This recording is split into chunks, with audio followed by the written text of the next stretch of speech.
Have you ever wondered how to remove a condenser fan motor without damaging the condenser fan motor, bending, breaking, etc.? And once you remove the nut, you perhaps spray some penetrating oil in the side or on the top, let it seep in, which is very helpful. However, then you find that the collar, which is right here, is very difficult to come off. So you try to beat it, you try to get creative, and you try to use ingenuity, the right tools, etc., or the to the best of your knowledge and ability. Well, there is a tool that's very beneficial to do this type of work, and this tool here is a puller. And simply, the puller is like so. So basically, one goes in here, puts this, backs this out, backs these out, tightens these up around the collar, and then on the end, there is a bolt-like configuration. One in this particular case, in this particular gear wrench, this is a 3/4 inch, so this 3/4 inch perhaps fits over this. Now these you can use here. You can use the little crescent wrench to tighten these up. This threaded configuration here needs to be backed out to where it allows it to get onto the collar. Then take your crescent wrench, tighten these up very judiciously. In one on one side, go to the other. Don't just tighten one very tight and neglect the other. Tighten this one a bit, go to the other side, tighten it. Make sure it's extremely tight around the configuration. Then, once this is tight and secure, take your you can take your hand or you can take the wrench and take this this nut with this threaded thing and thread it down to where it meets the top of this. Once you meet the top of this, and this, the jaws have clamped around this, which are these jaws here, the collar should be up in here.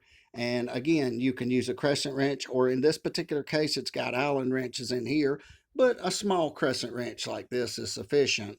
So just again, tighten these up. The collar will be up into here.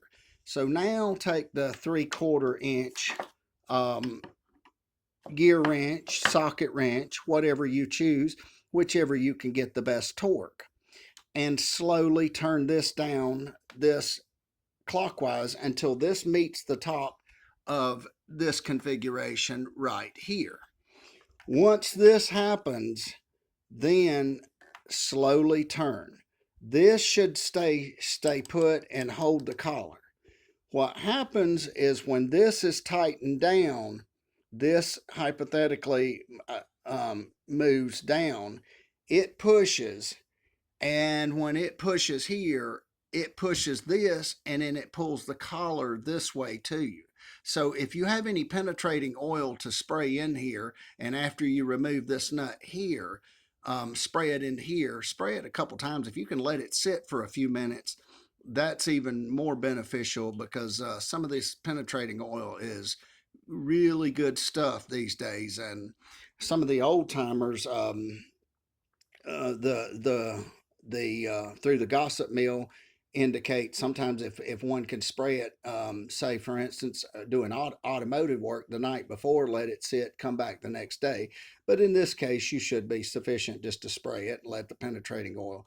But then be sure to wipe the collar clean so this is not slippery on the outside. So when you make these connections here, these connections are extremely tight.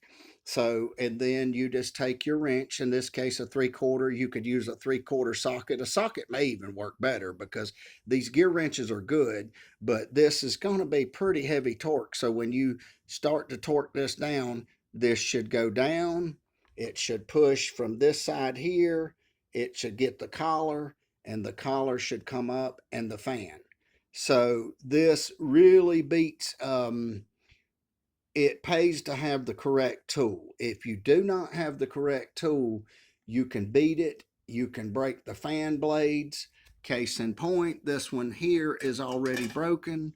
So, and by the way, if you do break the fan blades, as alluded to in the earlier video, do keep the fan with the motor. That way, when you go to the supply house, or if you know somebody that has a scrapyard full of HVAC stuff, you can match the proper fan blade up with the proper fan blade you have. So don't just, if you break the fan blade, don't just say, well, I'm just going to throw it in the trash.